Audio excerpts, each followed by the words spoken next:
Pelaksanaan aturan bekerja dari rumah atau BDR untuk separuh tenaga kerja di Lembah Kelang sahaja mampu menjimatkan subsidi bahan bakar kerajaan sekitar 169 juta sebulan menurut kumpulan pecinta alam sekitar.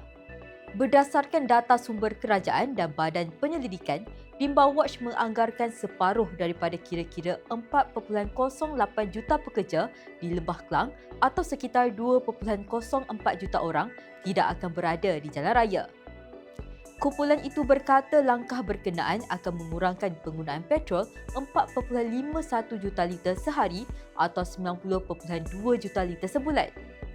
Kumpulan itu turut menyatakan Lembah Kelang hanya merangkumi kira-kira 23% jumlah tenaga kerja di Malaysia sambil membayangkan pelaksanaan di peringkat kebangsaan mampu memberi penjimatan sehingga RM1 bilion sebulan.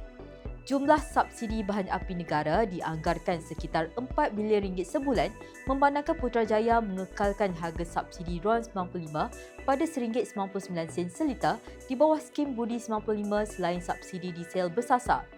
Selain daripada penjimatan kos, Rimba Watch menyatakan pengurangan perjalanan ulang-alik juga akan membantu mengurangkan kesesakan lalu lintas dan menurunkan pelepasan karbon. Azurin Zainal, FMT.